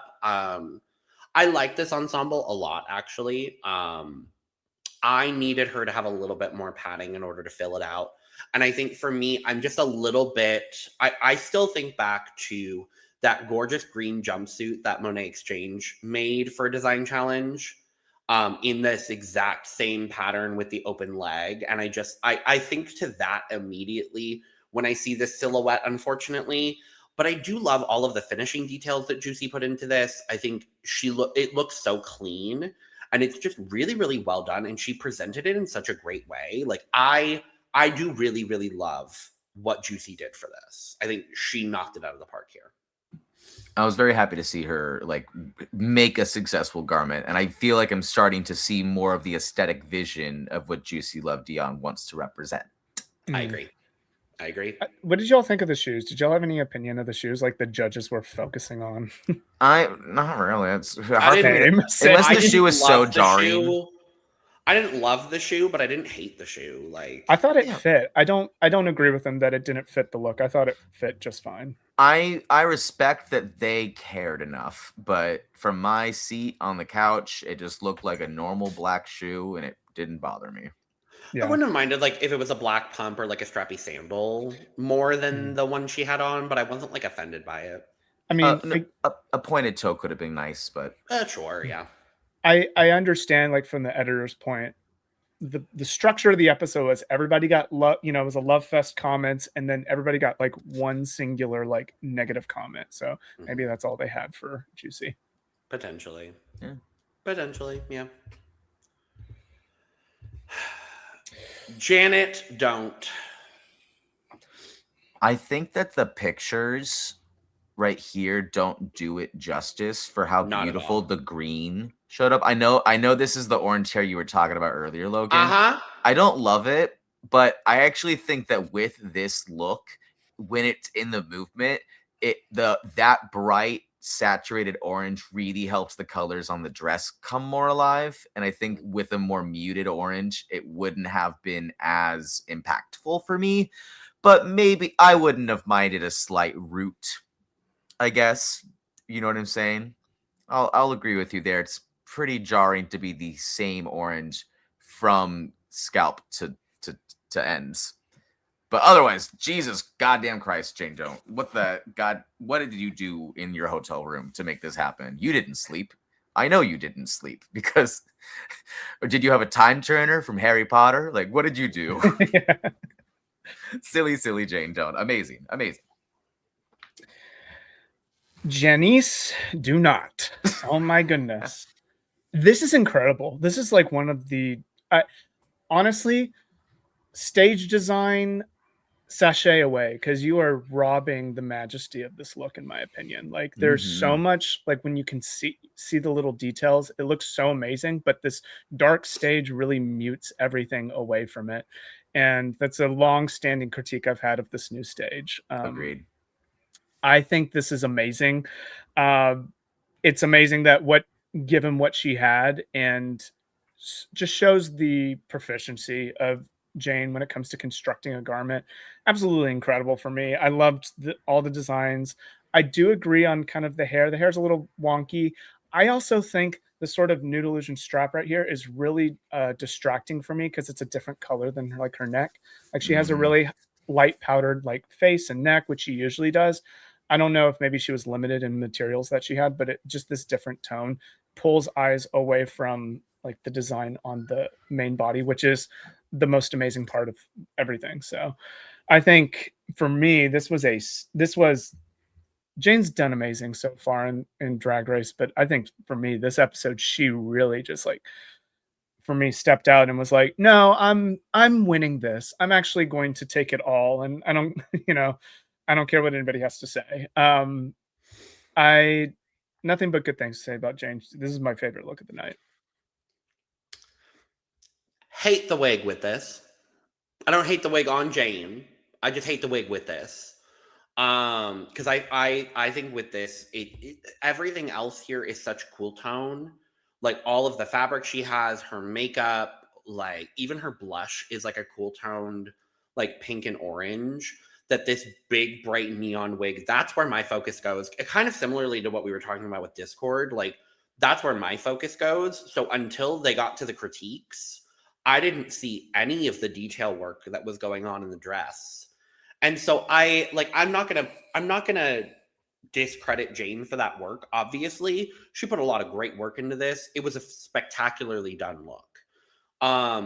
It is my second favorite ensemble of the night.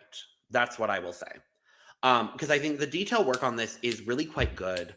Obviously, she had a lot of like scraps to put together, and she put together a great ensemble, all things considered. The accessorization is where she loses me just a little bit compared to somebody else. But overall, she did a great job. Like, almost no notes here. It's really impressive what she was able to pull off. I want to comment, but there is a child that's been screaming outside of my apartment for an hour, and I just keep having to like strategically mute myself. But Do you I have agree. anything else on Jane? She's pussy. Great. Nene, Coco. Burn the orange. Burn the orange. I hate it. I'm glad you're not the only. I'm not the only one. Baby, I was the only one last night when I was watching. Everyone else was like, "Oh, it's not that bad." I'm like, I think not orange. Another color, great. I know, just not this orange. She's probably limited from the materials that she has, but I wish a lighter color with this beautiful fabric that she made the main garment with. I do think this is an amazing look. Like I've said, everybody had an amazing look. I think it's very well constructed. I think the color clashing, I mean, she's limited by what she has, so I understand that when it goes into my critique, but I also wasn't the biggest fan of like the train. I think it was just like a single like tie around her thing, and then she took it off, and I was like, okay. But I mean, I love that fabric. I can't sing enough praises for that fabric, and I knew Didi Fuego would have something fun in her bag, and I'm glad that Nene got it, because I thought their brands are very kind of similar and sort of very bright, vibrant, inventive. A lot of life in it. So I loved what Nene had to bring here. Train, I could have left it, but I understand without it, the look feels a little naked, a little small. So I understand what she was going for there. I could leave it. I didn't care for it. I think that the proportion of the train was what bothered me so much, because it felt like just strangely not too big. Like, there was a weird quality to it that didn't match Nene's body proportions and the way the top and the skirt were hanging off of her. So maybe if it was longer, maybe it was like shorter. I'm not a scientist. I don't know. So I'm not gonna hold it against Nene that she used that orange. If that's the only choice she had, then great. I would have preferred if it was maybe red instead of orange, but it's close enough for my dumb stoned brain isn't gonna murder her over it. I'll murder Didi Fuego for picking those fabrics together, but not Nene. How dare you? also, Didi posted today her with Nene's fabric. She did her own version of a one-day challenge with Nene's fabric. Oh.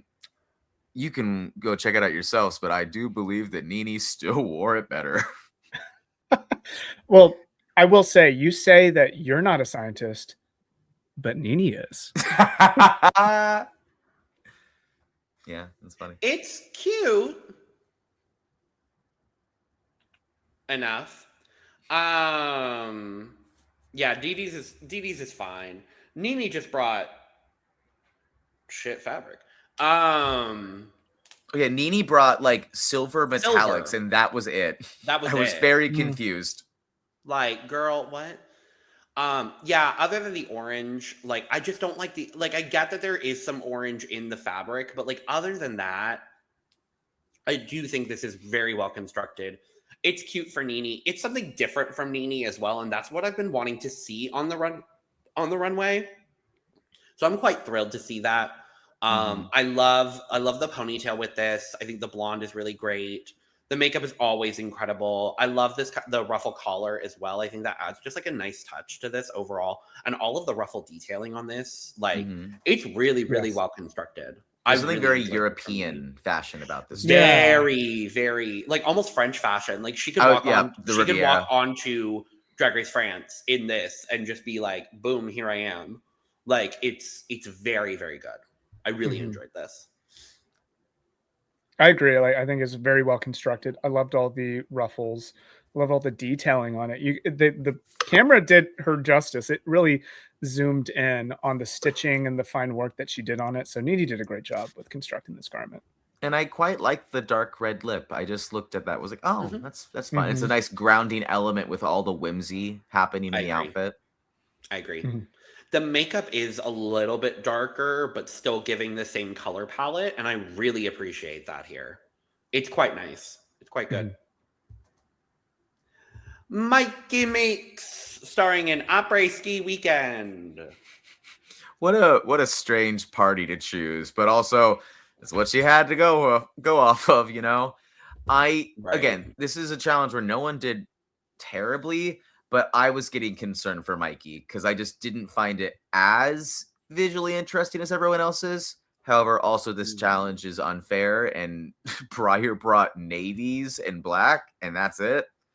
I think Mikey did a damn good job with what she had. Everything fits well. I love that she made ear muffs in a little hand muff moment. That's very, very cute.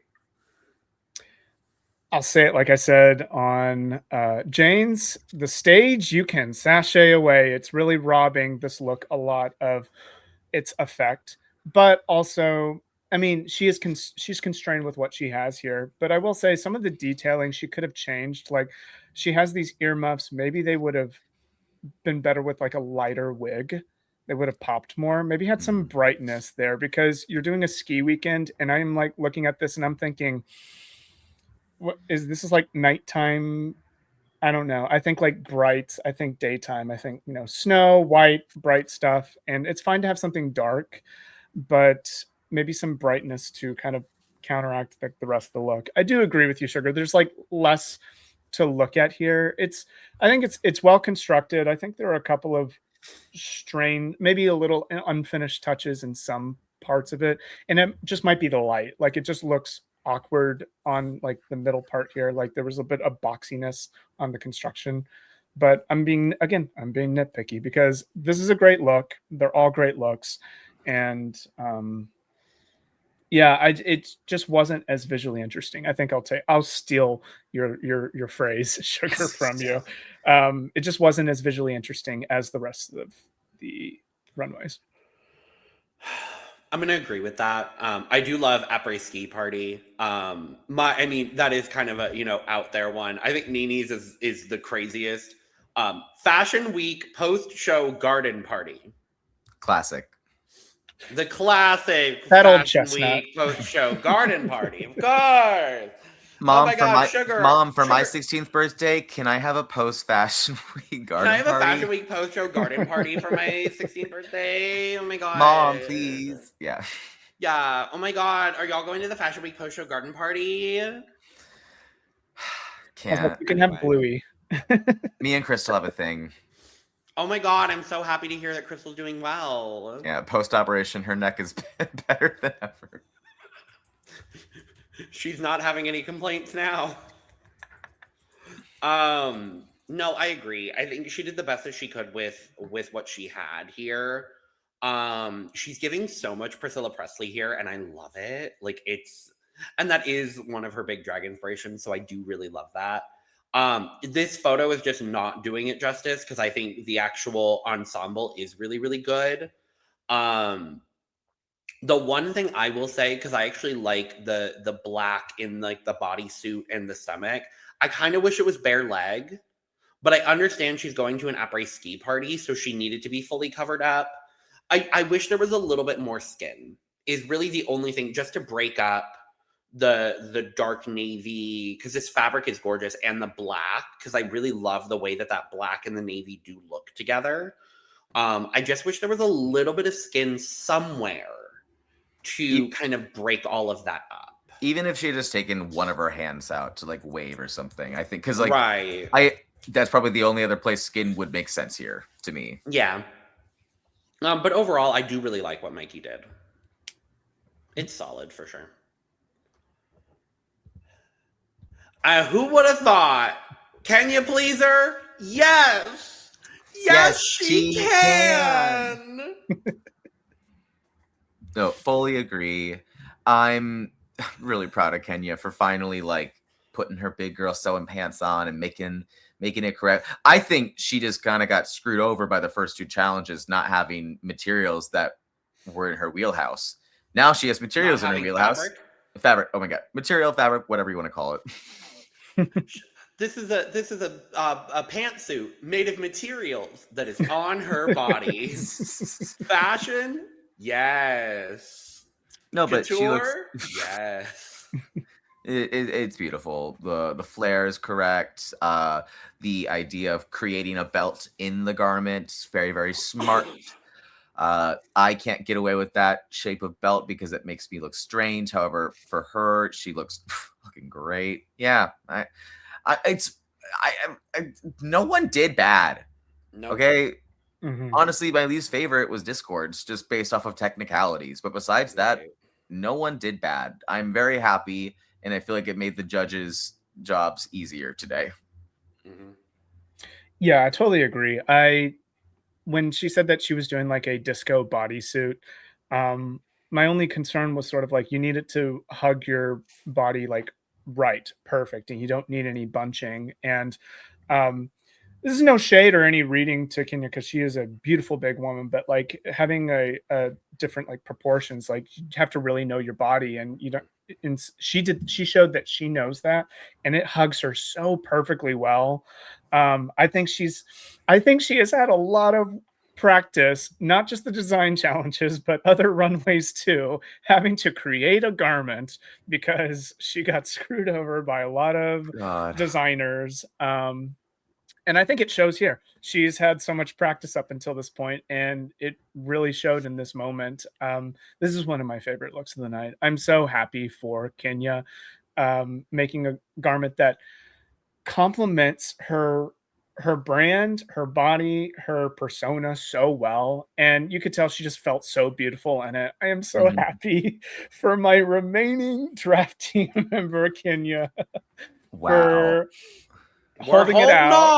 I was so worried when I knew this was a design challenge week. I was like, I think my draft team's losing. No, when I saw this, I was like, oh my god, thank you. She's probably in the top. Like, I'm so happy for Kenya. I knew you can tell in this first look, she feels so gorgeous at this, and she should feel gorgeous because she is gorgeous in this. Mm. Correct. No, she deserved the world in this. This was my favorite ensemble of the night. This was my favorite. This was my winner. The redemption arc of Kenya flopping, not necessarily flopping the first design challenge, doing fairly well in that second design challenge. I still stand by she should have been in the bottom there. They just wanted to send Briar home. Clock it.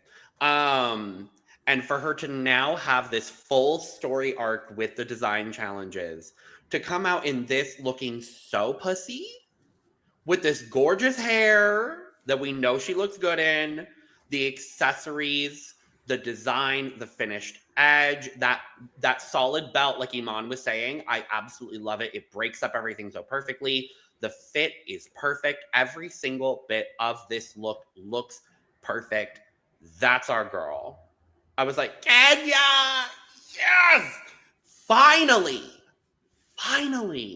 I'm like, is there a universe? Kenya makes it to the end of this competition? I don't think it's impossible. I don't think it's impossible now. I don't think it's impossible now, and it makes me so happy. We'll talk about it in a little bit, but I think as far as like who wins the season, I think a couple of contestants are running away with it. But as far as being there at the finale, yeah, it's kind of anybody's game, in my opinion. Yeah. Also, if you are an aspiring drag queen or drag artist, where you place your highlighter changes your face so much. And I learned this from Deja Sky. If you have a rounder face like Deja or Kenya, putting that highlighter right here on the apples of your cheeks, it just is this magic formula that makes you look radiant. And Kenya's doing that correctly. It's I love makeup. I love makeup. So sickening. It's so sickening. Like, this was, I'm gonna say it, this was her episode. This was her episode. I'm so happy that she got, because she's had a rough not great road trajectory up until this point.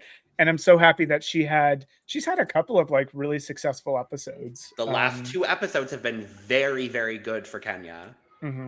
So yeah, I kind of agree. She's opening up that door to make a finale spot.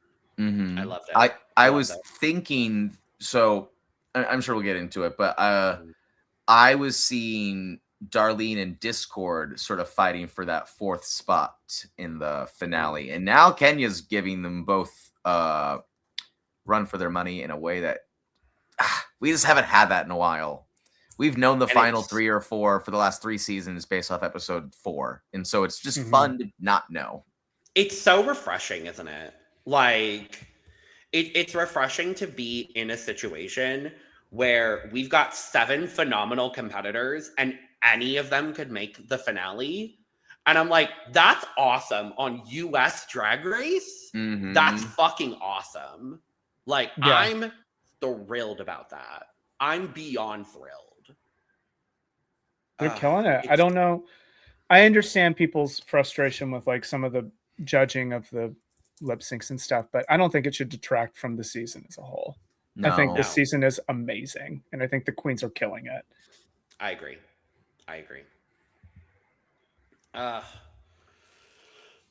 Did we have anything from the judging or the Untucked that caught our attention? Oh, have we talked about the lip sync yet? We haven't gotten there yet. Oh, okay. Well, then no. I'll be honest. I didn't get around to Untucked. So, okay. If you came here to listen to us talk about Untucked, you should have known better. You're only getting half of the story. Unfortunately, this week you're only getting half the story. I'm sorry. I did hear that Crystal assaulted everybody physically in Untucked. Oh my god! Punching Crystal! people left and right. Oh my gosh. How could she do that, Crystal? So I'll find that clip on Twitter. The purple edit makes sense now. It really does, actually. You know, now that we know how horrible Crystal is, you know, I really, you know, I understand.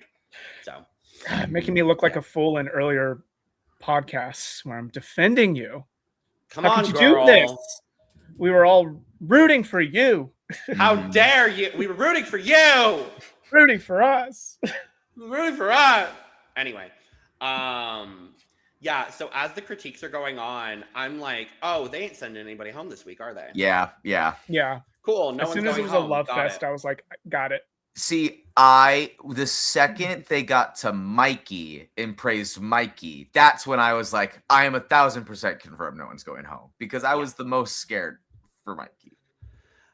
I was a little scared for Mikey as well. I do agree with that. Yeah, as we were going through, everyone was like, is there room for a top 2 non-elimination? I was like, yeah, there's still 4. It's MTV. Well, it's MTV, but B, there's still 4 more competitive episodes after this. So yeah, like there is room. So what would have been everybody's top 3 and bottom 3? My bottom 3, I would say, was Mikey is probably my bottom. Okay. Discord is right above, and then Juicy. That would be my bottom 3. Okay. I think my bottom 3 would have been Discord, just based off the tenets of the challenge. Juicy, just because it wasn't as strong as everyone else's. And I actually would say Nene. I would put Nene there instead of Mikey. Okay. I would have, just on the technicality, I think Discord, though I think next up is Mikey. I think Mikey, everybody was amazing. Mikey's was the least successful for me of all 7 looks. Agreed. But Discord, that technicality just throws her into the bottom for me. And then I would say Nene.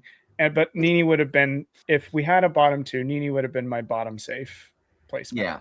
I feel like I think we're all in agreement that it was Darlene, Kenya, and Jane for the top 3.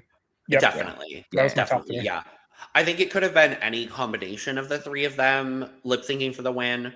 And I would have been thrilled personally. Like, Darlene's getting screwed in these design challenges. I know. Maybe. Like, truly. But we find out our top 2 of the week are Kenya and Jane. Woo-hoo. And most specifically, Kenya! I was like, it's Kenya! She did it! Well, yeah. Can you know the words to the lip sync? Yes, she did. Certainly did. Let's talk about this lip sync. Let's start off, like, how is it not boom boom pow? I thought it was gonna be boom boom pow. The producers are struggling in the back, being like, "We gotta switch to the boom boom pow." Jane. Okay, this is a genuine question for Jane. Don't. And if not, I will bring up those allegations that you talked about on Instagram. No, I'm kidding. There are no allegations. But girl, why the fuck did you bring up boom boom pow if the lip sync song wasn't boom boom pow? Like what compelled you in the text of boom boom pow to bring up boom boom pow? If boom boom pow is boom boom pow on your iPod, or did she just out of nowhere, out of left field, completely on her own, without being prompted by the producers, obviously bring up boom boom pow? Yes, I think that's what happened.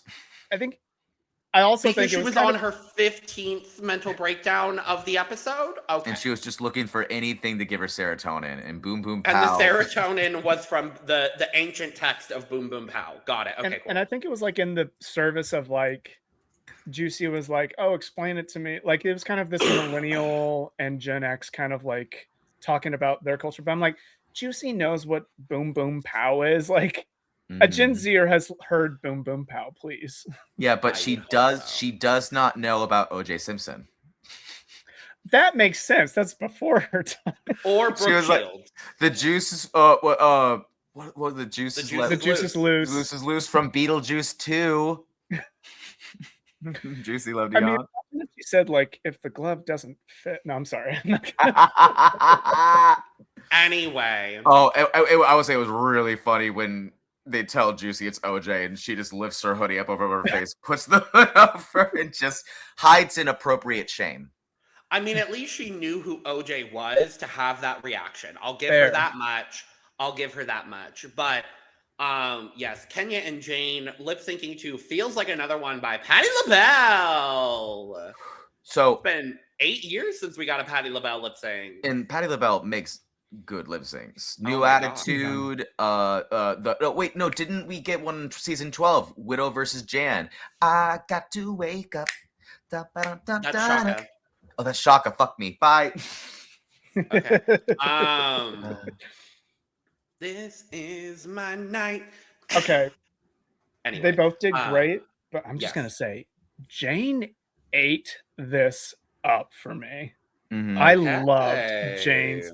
I'm like, damn, she's great at everything. What the hell? So I was talking to my friend about this last night. Jane and Kenya went for 2 different styles of lip syncing. And normally Kenya's style, which is what I would call authenticity, will beat Jane's style, which is I call commentary, more often than not. Example, when Valentina demolished Monet Exchange to Into You. Valentina was given authenticity, And Monet was fantastic, but it's just a little bit more commenting on the song. I thought Kenya was going to win this for the first third of it because she was so living in that Patty energy. Agreed. But then she didn't keep it. She didn't build it, unlike Jane, whose commentary was getting stronger and stronger throughout it. So, yeah, I think they both did a great job, but Jane definitely won that for me. I just loved all of the mannerisms. There was one where like Jane was like, open the door. And I was like, oh my God, so clean. So her facial expression, I was impressed. I was so impressed. I was like, all right, Jane, let's see how you lip sync. And I'm like, oh my gosh. Is this not the only reason I want to get on Drag Race is to prove to the fucking world that I'm the best lip syncer no one's ever heard of? Like, real tea. I just can't wait. I can't wait for these bitches to realize how good I am. Because you are. You know, Jane is very happy she got to do this song. You can tell. Mm-hmm. Oh yeah. So I see what both of you are saying. I agree. I think both of them absolutely demolished this song. For me, I still think I think Jane did great. For me, it comes down to I think Jane's actual lip sync itself was a little bit cleaner. I still think Kenya's authenticity throughout the entire performance still kind of outsold for me just a little bit. Just by a little bit. Like it's another lip sync for me where like this lip sync for me was by a hair. And what won it for me was Kenya's backbend at the end where she's just really getting into it. And like I felt like towards the end, Jane was like she went a little bit like she was having fun, and I loved to see that. I felt like some of her movements were just a tad frenetic. And again, this is me nitpicking because we're at a point on this season where these two are so high up the pussy staircase that like, who cares? But for me, I would have given it to Kenya because I think her overall performance was so strong. I did think she built throughout the performance. I thought it was a slower burn performance, but I do think she had that authenticity like we've been talking about. She really had the moments in the song. You could tell this is a song she studied as well, and she had that. And Jane definitely has as well. This might end up on my end of your top lip sync list because I really had a great time watching both of them. Same. But for me, and this may be one where I watch back and, you know, every time I watch it, one of them wins and the other one and like back and forth. And I'm excited to see if that is the case. For me on this occasion, I think I would have given it to Kenya, but I'm not mad at Jane winning here in the slightest. Like either of them could have won and I would have been really happy. I really, for this design challenge and for the narrative arc of the season, I really, really wanted Kenya to get that win. I did go into the lip sync. I mean, I'm so selfish. I'm like, for my draft team, I need some points. So I wanted to win here. But I mean, Jane won me over. And I'm sorry, she won me over even more. And now I'm kind of like, I think she just wins. I think she just wins the whole thing. I'm like, I was the first US girl to be high or win every challenge in the season because I don't see her failing at anything. So far she's there, so it might happen. And I said it earlier, like, what is in the water over in like Seattle? Because like the last time I thought of somebody this like just dominant in a season, I'm thinking like honestly Jinx Monsoon, and like I know the visual similarities of it, like you have to point out, and also from Seattle, both of them. What's in the water there? If you're talking dominant on a season, like, and not from Seattle, like she's giving like a similar trajectory for me as someone like Sasha Colby, to be honest with you. Yeah. Like Sasha was never bad. She had like, I think one low placement, but that was kind of by proxy. And otherwise, like Sasha was never bad at a single challenge on her season of Drag Race. Same with Bianca Del Rio. Genuinely, I would say Bianca as well. Never did bad. Like I'm getting to the point now where it's like if she doesn't win, I'd be a little, I don't know, upset because I feel like Jane should be discussed in like the same discussion as like these greats, like people who are so good, like Jinx, like Sasha, like Bianca, like I'll add Ginger Minj in there. I know people don't like her at the moment, but she is an amazing drag great at queen, Drag Race. and she's Competitor, great yeah. at Drag Race. I think Yeah.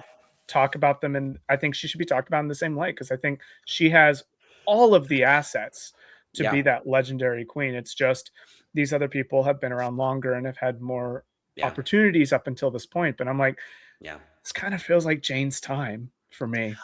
I think I think the interesting thing with this season, and here, Jane wins. Love. Yeah. I want to round out the Jane wins conversation before we get into, because I want to talk about we've now got 4 more competitive episodes, and we've got 7 queens left. And we talked about it earlier, where like at this point, it really feels like anyone, and I would now include Kenya in that conversation again, and it makes me really happy to say that. I think anyone left in this competition could make the top 4 reasonably. But as far as winning, I don't think Jane is the only winner potential.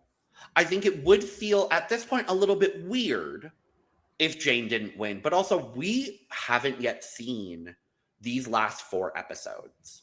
And the last 4 episodes of Drag Race seasons really do tend to define what happens as far as crowning decisions. I would even I think a prime example of that is season 17, where we really saw Anya go on this huge narrative arc where like she's in the bottom with Jules for the makeover challenge. They both stay, and then Anya has this gorgeous trajectory into the top 4 and wins the season.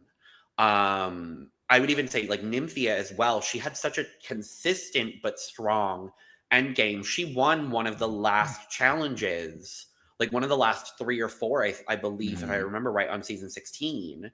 And that just propelled her into the final as well. So I think as we move into these last 4 episodes, I really think anything is possible. Yes, Jane is now set up in a really great position to make the finale. I think at this point, she is a lock. I think everyone else is really up for grabs. And I think there are a couple people that could be considered for winner potential. I'm believing, we talked about it last week, Mike. I'm also landing a little bit more on the side with you now seeing this narrative for Juicy. I'm especially, and we talked about it this week was going to be a linchpin kind of week for Juicy to see what her narrative arc was going to be like. What was it going to be like without Athena and without Mia? And I really love the way she was edited this week. And it feels like for the first time in this competition, she was edited as this and not to say she hasn't been throughout the competition, but she was edited in this beautifully bubbly, upbeat kind of way. And I don't want to say that's because Athena was gone, but I think it's just that those are the moments we were getting. She had a really great moment with Rue in the walkthrough. She made Rue laugh. She's getting that kind of upward trajectory. I think if Juicy can snag another win, potentially, I don't unsee a world where Juicy makes the finale and has a decent shot at winning, seeing what the finale formats have been over the last couple of years. So I'm a little bit more on your train of thought now as far as Juicy is concerned. Am I the only one who doesn't think that? Because I started the thought last week, so yeah. I was a little bit on the fence with it. I still am. I don't know. Juicy's track record and the way she's being portrayed on this season has just been so weird. And obviously she came in with family, and so that just inherently brings a different energy to her edit. Sure. And I think that's really what has confused me about Juicy's edit throughout the season. So I understand if you don't see it, I fully see that for you. Because I've kind of been similarly where I've really felt like Juicy will maybe land 5th. And at this point, I still kind of maybe see Juicy as 5th. I maybe now also see Kenya in that 5th place spot at this point, getting this upward trajectory, doing good over the last couple of episodes, and then maybe just not like having everything it takes to make a finale spot. But I also could see someone like Discord taking that spot as well. Literally, you're taking all the words out of my mouth. Yeah. Well, those I'm three gonna are let fighting you. for I'm fifth. gonna let you take the rest of that then, so as to not take all of your stuff. Sorry. No, I'm just like, thank God. So yeah, because I feel that. I feel like Juicy, Kenya, and Discord all have such potential to be our 5th place person. I'll be honest, during this episode was sitting with my friend and we were like, I think Darlene's a finalist. Her energy, it reminds me of Crystal Method a lot, of just like how are you going to take out the cinnamon roll who's never really done that poorly either? In the way that the edit respects Darlene and constantly is showing the other competitors, giving her flowers. Juicy and Discord aren't necessarily getting that. I think Juicy's the most likely to get 5th in my opinion. I see Kenya and Discord like really got to do something these next 4 episodes to smack one of those places out. But I think Final 4 is Jane is the winner, Nene or Mikey is top 2 with them, and then the other one and Darlene are the other ones. That is my truth. Quote me on it.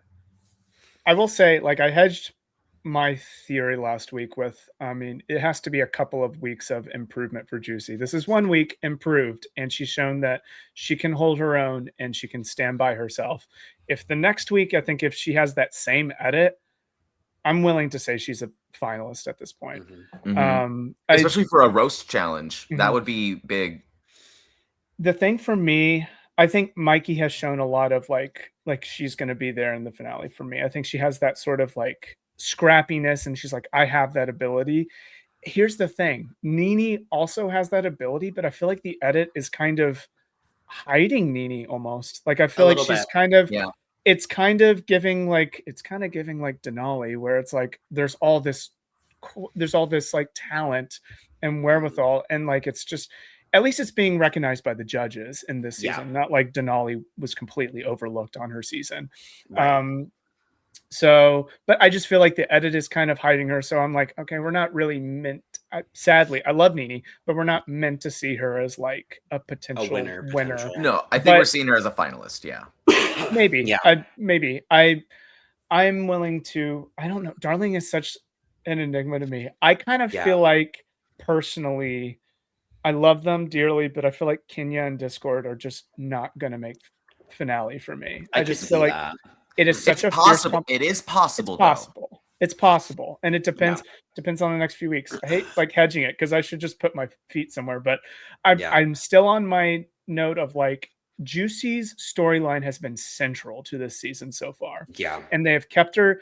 Her family's gone now, so like her linchpin to the storyline should be gone now too, but it's being kept here, and we're being reminded that she's here, and I'm like, maybe it's the survivor in me. I'm just kind of like, we're being kept in the story here, like she's being kept in the story, so I'm like, we're meant to see her as important. So to go back to what you were saying earlier, Logan, talking about other seasons where the front runner changed drastically based off those final few episodes. I mean, let's talk about the Gigi Good of it all, because she was primed to win that season until those last few episodes, and that's the exact moment Jada, who has been consistently good, ramps it up, falters a little bit, but drag queens, Drag Race loves it when their winner wins the final 5 or final 4 lip sync, eats that up. 100%. I'll counterpoint though. I feel like there's other seasons where the winner has an amazing start, and then they just kind of just keep it consistent, maybe a bottom or 2 at the end. So I think like Simone, I think Willow, I think Crystal Versace and Lawrence Chaney are in that camp as well. So see, I thought Lawrence was gonna lose in the same way that Gigi did, and I thought Jada and Bimini were their foils. But I see that. It goes either way. Yeah, it really does. Yeah. What are the editors smoking that day, and what did Ruth feel like? You know. Fair. It really does come down to that. I'm quite intrigued to see, because this season, like editing wise and competitor wise, just feels like such an enigma in the Drag Race zeitgeist in general, where like like, and we talked about it at the top, and we kind of talked about it throughout the season, where like people we thought were going to make it to the end have kind of dropped off. So you're left with a top 7 where like you've got one person who's been just consistent the whole time, a couple people who have been doing very well and have a couple wins, a lot of people who have been consistent, or 2 people have been consistently safe, and 2 people with very up and down track records. What are we gonna do with that? Like, it really, this season more than any recently has really felt like what you do on the day for this specific challenge matters more than your track record. Ooh. And I like that. I have a weird. And I like that. If Jane Don't sends home Juicy Love Dion, case shut, Jane wins the season. Like, I agree. Without a doubt, there's no other ending I see possible. Yeah. I would love that. I think if Jane, Nene, or Mikey sends home Juicy, then that gives some points. It's like fire making. It really is like the fire making challenge of Drag Race season 18. But that's the thing of like, I think like the final 2, like I said last week, I think would be Juicy and Jane. And I'm like, in a lip sync between them 2. But now I've seen Jane lip sync and I'm like, she's great at that too. So I don't know. It depends on the song. It depends how Ru's feeling that day. So. And we've also got the other factor to keep in mind is there's still 4 more competitive episodes where anything can happen in those episodes. Like someone could snatch 3 wins in the next 4 episodes. Darlene and Mitchell. Automatically. Come on, Darlene. Do it. I wouldn't be mad at it. Do it for my draft. I wouldn't be mad at it. And speaking of draft update. How much am I losing by? A lot. Yeah. A lot still. What was good about this week for everyone is so Jane got the win, so she got the 5 points. Kenya was top 2, so she got 4.5 points. Everyone else was technically high, according to the fandom wiki. So everyone else got 4 points this week. See, even when I win, it's not a win. I know. I did a Survivor draft on Twitter for whoever does those drafts, and it was for 48, and I picked John Levitt and Teeny. Oh God! Oh, so my...